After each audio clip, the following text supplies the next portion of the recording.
and how you guys got that one to go. Yeah, I was pissed I missed the three. Trey fouled me.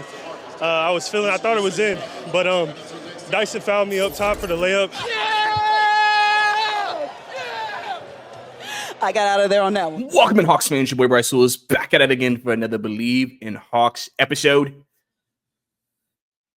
Ladies and gentlemen, the Caris Levert takeover game has officially came and gone, and it was a beautiful sight. Caris Levert hitting the game winner at the buzzer to beat Memphis in Memphis tonight. Huge win for the Hawks. They needed this win really, really badly. And obviously that play was started off by the great barrier thief himself, Dyson Daniels, with a big steal on Desmond Dane. Did a great job on Bane down the stretch of the game to help the Hawks come back from double digits down in the fourth quarter to beat Memphis in Memphis. And so obviously really good to get back on the winning side of things if you're the Hawks. And so we're going to break that all down on today's episode of Believe in Hawks. I appreciate you guys tuning in to this episode. If you enjoy the episode, subscribe to the channel, like the video. Leave a comment down below about anything we talk about. Audio listeners, leave a rating, leave a review. All love is appreciated from you guys, obviously. And anytime the Hawks win, spirits are higher, moods are better. So what can I say? Let's go ahead and dive right into it. So, as I mentioned, Caris Levert takeover game. I mean, this man went to work in the fourth quarter. It was one of those games where the Hawks, coming into this game, I'm sure a lot of people were probably, we're playing Memphis. They're really good. We're probably not going to win. We probably ain't going to beat these guys. I think a lot of people were not looking very highly at this game, even without Ja, because Memphis has learned how to play still at a very high level without Ja. And so, a lot of people probably weren't looking at this game in a very forward-thinking, we can win 6. But obviously, it's the NBA. Any team can win on any given night. And the Hawks, like I said, were desperate. They needed this win. And so, in a game that was extremely high-paced, like fast-paced, like especially that first half, up and down, fast breaks, left and right, like it was a very fast-paced game. Like, and the Hawks were actually able, at the end of the first half, able to kind of beat Memphis at their own game. Memphis is first in pace. I think the Hawks are fourth. And they were able to actually beat Memphis at their own game for a little bit. But obviously, these types of games, there's a lot of pressure because quick decisions have to be made. These can become high turnover games. And obviously, you want to make shots. Luckily, the Hawks got multiple good performances, not just from Levert. Risacher had 27 tonight. And I'm so glad I'll be able to talk about Risacher's game in a winning light. Last time he had a big game, we were in a losing effort. The fact, and that was against Cleveland. Now he has this game tonight. He was huge for the Hawks in his shot making tonight. So, obviously, as I mentioned, Levert, huge. 60 points in the fourth quarter, 1 assist, 1 steal, 1 block, 2 or 3 from 3, 7 or 8 from the field. I mean, that's why you traded for him, and there's been a lot of talk and a lot of discussion recently about Hunter because Hunter's having success in Cleveland, right? And people were like, see, this is why we shouldn't have traded DeAndre Hunter, right? And listen, I want DeAndre Hunter to be successful. But I think the thing is that the way Levert and the way DeAndre Hunter play are two different types of players. Hunter has really strengthened his catch and shoot, and then the ability to come off screens. He's a bigger guy, so he can get him down the post. He can attack with smaller defenders and score up at a close mid-range, inside the paint type of game. Levert is a guy who, throughout his entire NBA career, he has been a scorer. I mean, some people thought at one point with the Pacers, he could become a star player because of his scoring. Like, that's what Levert was. And he's never maybe reached the potential that some people maybe thought originally, but he could still put the ball in the basket, right? And the thing with him, too, is just he's also one of those guys, who you may consider an inefficient scorer at times. But when he gets hot, he can get hot. And really, if you think about this season, Trey can create, but a lot of guys have had to get their offense through the offensive scheme. And, sometimes being able to create off different things, pick and rolls. Obviously tonight, Hawks were able to create a lot of fast break opportunities because of the pace of play. Memphis defense wasn't set. They were able to get them scrambling. They made the right decisions, crisp decisions, and were able to get layups and dunks at the rim, which was obviously increasing their percentages from the field, right? And they also were able to hit the three ball tonight. Garrison Matthews came in tonight, had a great game from three.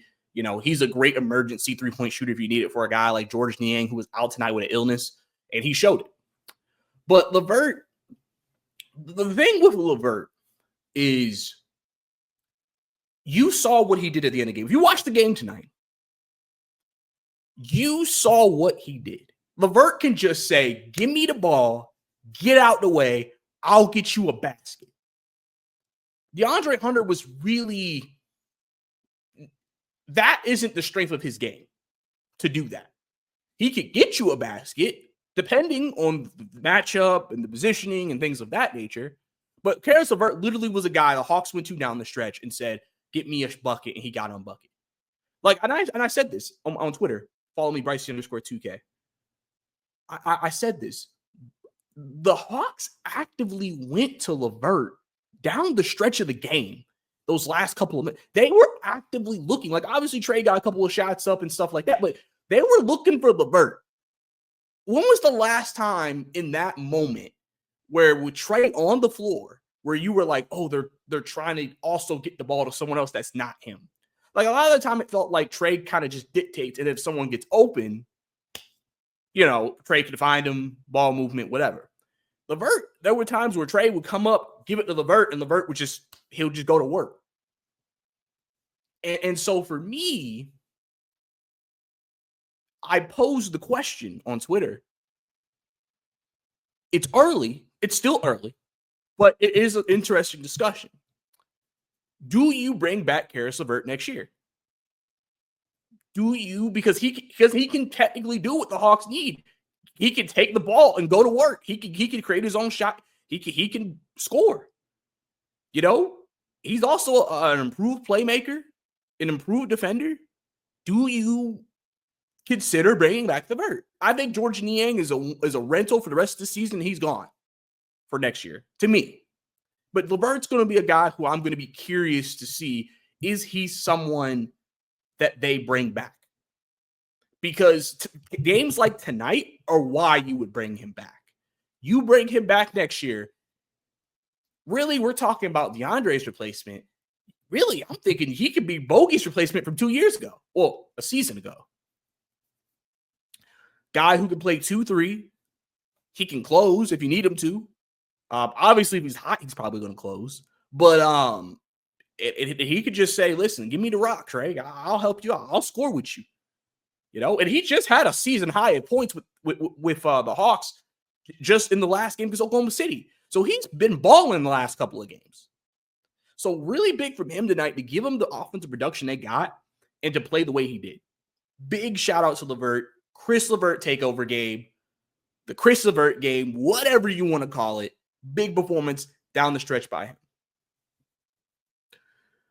But overall tonight, the Hawks just played with resiliency and they locked in when they needed to. I mean, when Memphis got up to 13 in that fourth quarter, it felt like one of those times where it's just all right, looks like this game's about to get away from the Hawks. Looks like we're about to lose. Looks like this game's about to not go the way we wanted to go.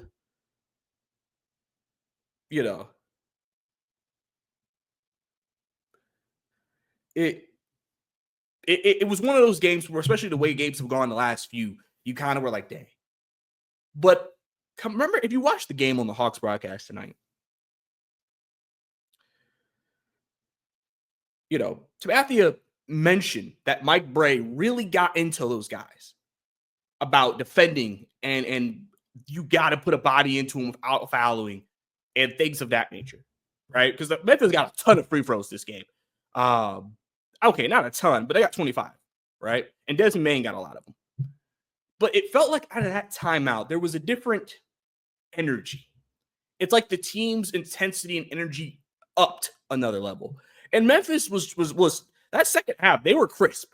They were able to, even when the Hawks were able to defend, get that extra offensive rebound or that second chance opportunity. Or when it looked like the Hawks had great defense, Luke Kennard was huge for Memphis tonight. Just a great shot around the rim, passing. It just felt like every time the Hawks were this close to getting a stop, they just couldn't complete it, right? But they didn't stop. They kept fighting. They kept competing. You saw the energy. You saw the effort.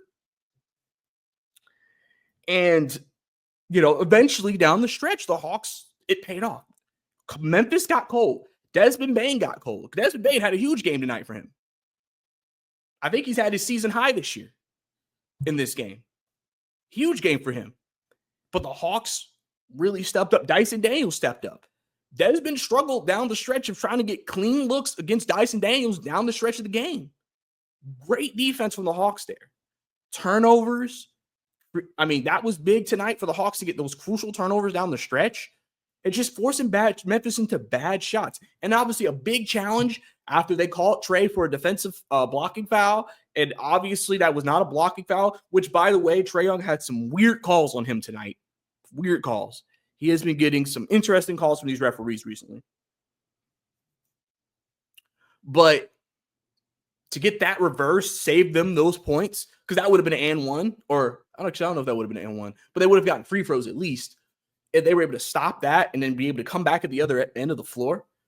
I mean, the Hawks were able to lock in, like I said, and just they were able to make more plays than Memphis down the stretch. And listen, they missed that one. Levert missed that wide open three. Memphis had the ball. They had the chance to have the last shot of the game. They're like, oh God, and I was worried because of Edey, because Edey is the biggest player on the floor by far because Okongwu's 6'8", 6'9", and Edey's like 7 foot. So I was like, if you're Memphis, you're just going to drive, and then you expect Edey to be able to get the offensive rebound and get it back up. Luckily, again, Dyson Daniels, clutch defense, big steal. Gets the steal, and they had just enough time. And Levert, soon as the steal happened, jetted down the floor to get the Euro step game winner against Memphis and win this game for the Atlanta Hawks. So, I mean, this game had a lot for the Hawks. They got a lot of different contributions tonight that were huge. And this type of shot making was needed to beat Memphis. Because Memphis, they have perfected a style of play where even if a guy like John Morant or other guys are out, and they lost Jaren Jackson tonight as well, they can still perform at a high level even without him. But the key is that offense can be very turnover prone. And the Hawks were able to get some big opportunities off of that. So really, really good stuff from the team there. So obviously we love that. So if you're looking at points off turnovers tonight, that was a very big stat in this game, as I mentioned. Atlanta had 29 points off turnovers compared to Memphis's 13. When the Hawks created turnovers, they scored. They took advantage. I think sometimes with the Hawks, they'll get turnovers and they don't always take advantage. And so sometimes these turnover battles, even if they win it, it doesn't reflect in points off turnovers. Tonight was a game where that truly reflected it. And obviously we saw how the game was won off a turnover. Memphis won the offensive board 17-14. They were big down the stretch. I did not like the decision by Quinn to not play Barlow in the second half. I think he overthought it. I think he said this is a fast-paced game. This is a game where clearly both teams are going to be up and down.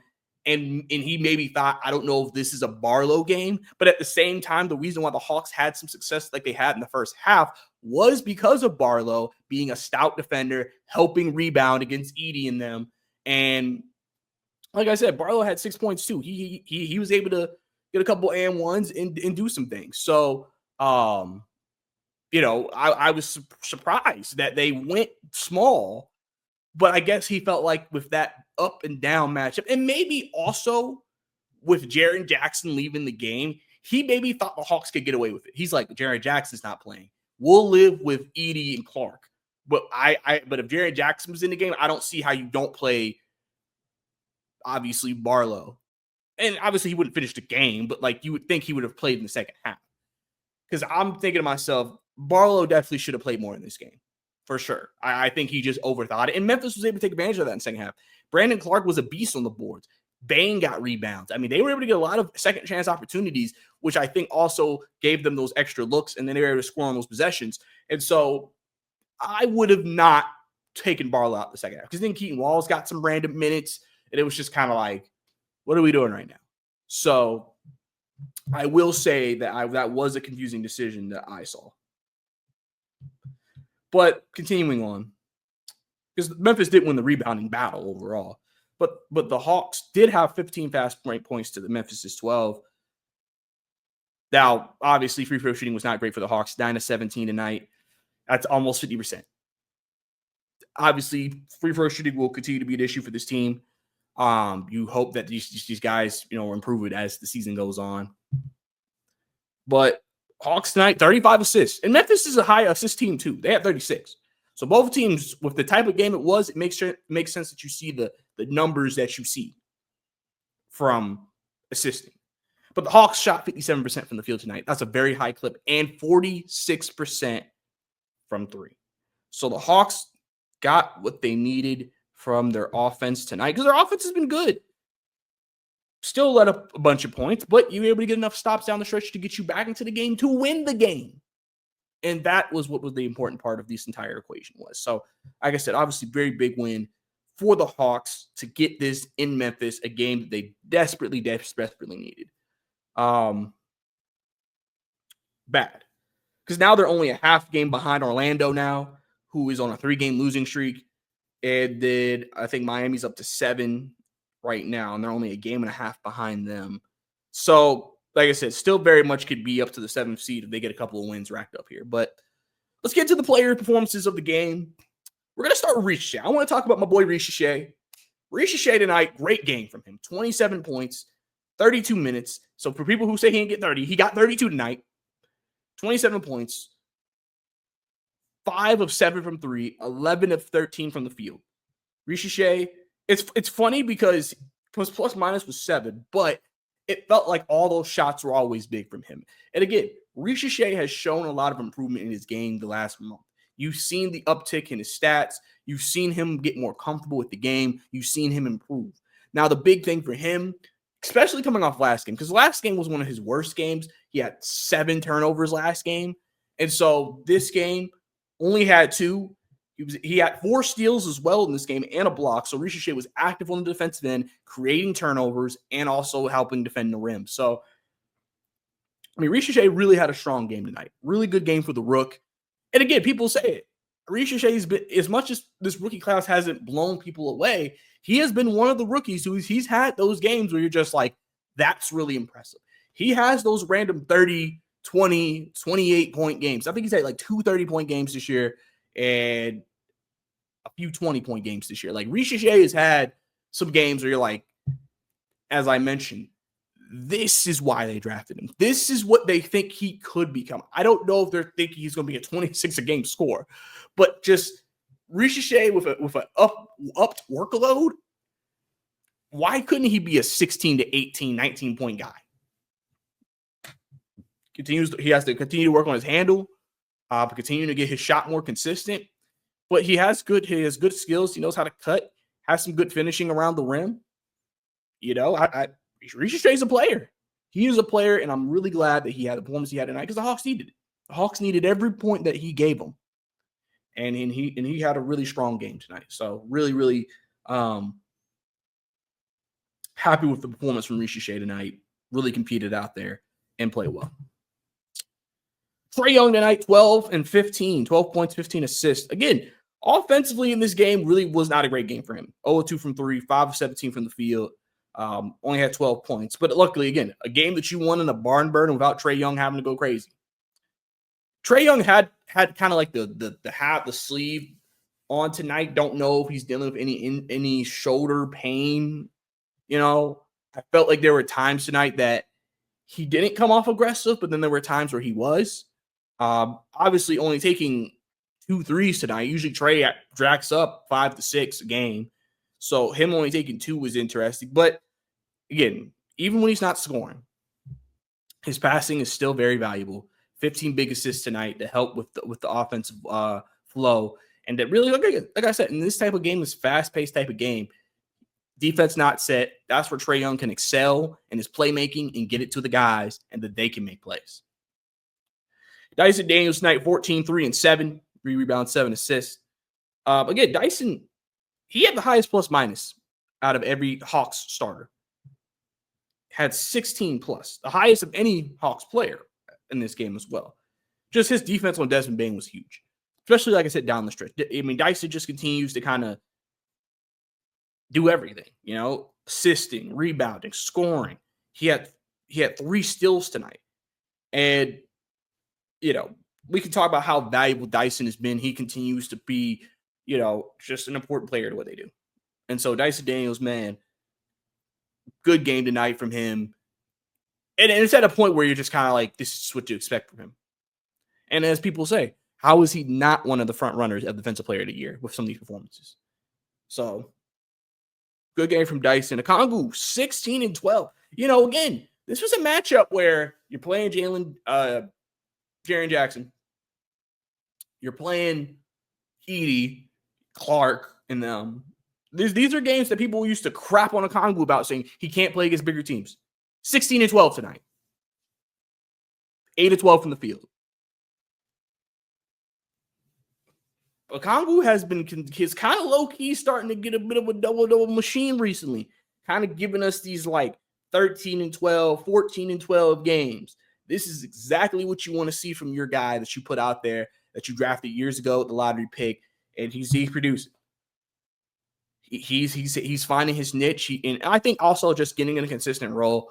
And I'm sure he's getting coached about, obviously you go against bigger players. This is what you have to your advantage. This is what you can do to help with, your matchup so he doesn't limit you offensively. And tonight he had a really good game, and I'm happy about it. Like I said tonight, Don Barlow started the game, wondering if he'll start next game, if Gay's out the lineup now, out of the rotation. And they'll start Barlow maybe next game against the Bucks tomorrow. 6 and 2 tonight, but I really think Barlow, Barlow I think played well. He just didn't get a lot of run. I think, like I said, Quinn just said the pace of the game, he felt like maybe this wasn't a game that Barlow would, I guess be great in. But realistically, I'm I would have liked to see more of him. So I'm curious to see what tomorrow's game is going to be against the Bucks. Obviously, they're a bigger team, so you want size against them. So you would assume Barlow is playing tomorrow. I don't know. Do you go back to Gay tomorrow? I mean, he was a healthy scratch, so you might stick with this. So you keep Niang, assuming he comes back from the illness tomorrow, and you keep Niang, and then you'll just be with Clint in the second unit, and then Barlow, like I said, with your starters. Terrence Mann, 7 points tonight, 2 rebounds, 3 assists. Played big minutes down the stretch, obviously, with Niang out. Had to find a new guy to finish the game. Some people may have wanted Risacher, but Risacher played 32 minutes. So, obviously, if he finished the game, Risacher would have probably played, because they brought him out, I think, with 6 minutes to go. So, he would have played 39 minutes if Risacher stayed. Plus, I don't think he wanted to play him 10, 12 straight minutes. So, Mann got the call to finish the game tonight. And, for him, it's just his even though he's not the defender Dyson is, a guy that you can put out there and defend. I think there are times when you watch Terrence Mann play, he has these lapses defensively, or he has these lapses in judgment, which I think that's still him just getting comfortable with what he's supposed to do. I know Clint's gotten on him before. I remember it wasn't anything major, but I remember Mann was walking away and Trae grabbed his arm hey. I always feel like a man's just kind of but obviously he's had some good offensive games the last couple of games as well. Tonight wasn't really that for him, but I think he did a good job just kind of trying to do different things and trying to impact the game in different ways. He had a block tonight. So, just trying to be active defensively and helping with the defensive push. Because let's be honest. Niang, you were able to put Mann in there. And now you're substituting a negative defender for a plus defender, even though you're losing some shooting and scoring. But I think that worked for tonight's game. Because this type of game, to me, would definitely not be a Niang. You're basically hoping Niang's just getting open threes all night and just rocking them, hitting 8 threes. That's a Niang game for this game. If he's not hitting threes in a fast-paced game, get him off the floor. but they didn't have to deal with that tonight. So Bam was the guy who got the call. Clint Capella tonight, man. 11 points tonight from Clint, 4 rebounds. I feel like, especially when Edey was on the floor, I think Clint really played well. Because obviously when Edey wasn't on the floor, he was technically, especially when Jackson went out the game, he was the biggest player on the floor at times. And I think he was able to take advantage of that. Now, it might not reflect in the rebounding, but I think it reflected in the scoring a little bit. I think Clint, you know what you get with Clint. There's going to be some games that it's nasty. And there's going to be some games where it's like, all right, Clint, all right, that's good. And that's just what it is with Clint Capella. So, I mean, that's as best I can put it to you. Garrison Matthews, like I said, called into duty tonight. 11 points from him, 3 of 5 from 3, 4 of 6 from the field. 2 blocks from Garrison Matthews, too. Garrison active. Like I said, limited defensively, but he competes. He competes defensively. He tries to move his feet, tries to do what he can. And they had him on Luke Kennard, which, I mean, you obviously, if you watch this game, Luke Kennard is actually more agile with the ball in his hands, because Luke Kennard is not your average shooter, where it's like he pretty much, outside of just shooting threes, ain't doing a lot. He can drive. He can break you down a little bit, take it to the paint. And and that's why he's a really talented player in this league. But I think Garrison competed well tonight. And like I said, I said this during the game. If Garrison hits threes, he can stay on the floor. If he don't hit threes, he got to come off. Because the problem is when Garrison ain't hitting threes, now you have a negative defender who ain't giving you no offense. And then it just feels like that's a big negative on your team overall. But really good in an emergency situation, playing for the first time in basically almost a month, coming in, giving the team production that they need in a game like this. Keaton Wallace, 3 points tonight, 3 rebounds. Played a little stretch, 3 minutes basically. Bryant was real, but, he hit a 3. It is what it is. And then obviously Caris Levert, I finished with him last because I talked about him first to start the show. 25 points tonight, 3 rebounds, 5 assists, 11 of 19 from the field. And like I said, a guy who, like I said, do you bring him back next year? Is he someone that you are like, yes? Now, a couple people already responded and kind of were like, well, I'm sure the Hawks are going to look at other options, but if not, yeah, I would look back into Levert. Because Levert, like I said, he can put the ball in the basket. He can say, get out my way. I'm going to take this to the hole. And he was able to make plays tonight. And it was huge. Obviously, the game winner was the biggest thing. So, really, really strong performance from Caris Levert tonight. And just overall, just a good performance from the Atlanta Hawks to get this win. So, really, really excited about the win. Big Levert. The Caris Levert game, the Caris Levert takeover fourth quarter, the Caris Levert everything, the game winner from Caris Levert. This is the right for Caris Levert. He carried this team down the stretch to get them to this win. Hawks as a team played well down the stretch, able to control Memphis offensively and basically compete at the highest level. So, really, really happy and excited about how this team came out and fought tonight. They've always played hard. There's been multiple games, even during the losses, where they fought back and got a lead and just couldn't hang on. Like the Hawks throughout everything have fought. They've been competitive. They've played. I mean, it's just, they had a couple of games, obviously that second Miami game in Oklahoma City where they just got too hot and you just couldn't do anything about it. But outside of that, they have been in these games. They have competed and they fought down to the end. So the Hawks tonight did that, and they were actually able to get over the hump this time. So really, really excited about that. You have Milwaukee coming up. You go back to Atlanta for that one. So you're getting ready to try to beat the Bucks for a third time this season. This is the 4th time you've played the Bucks. 2 times in the regular season, I believe. And then this will be the 3rd time. And then the NBA Cup game for the 4th, which they beat you in the NBA Cup game. But they beat them in the 2 regular season matchups. So, Yep. Okay, yeah. So, yeah, Bucks Tuesday.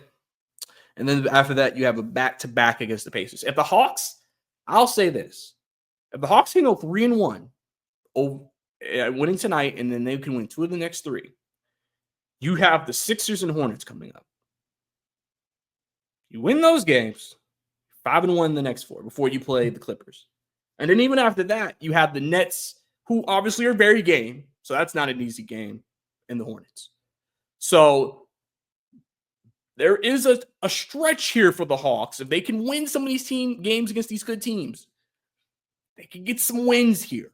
They can make up some ground here.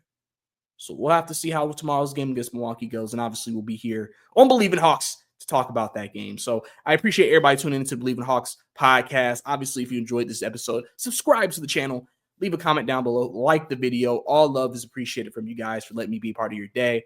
Audio listeners, same thing. Leave a rating, leave a review. Let people know about Believe in Hawks. You can listen to this podcast on any audio platform available out there. And obviously YouTube at Ricey_2K. Follow me on Twitter, also at Ricey_2K if you need me to spell it out. BRICEY_2K. So appreciate all y'all tuning in. Big game from Caris Levert tonight. Game winner to get the Hawks back in the win column. And we'll see if they can continue the momentum against Milwaukee back in Atlanta. But it's your boy Bryce Lewis. See you next time.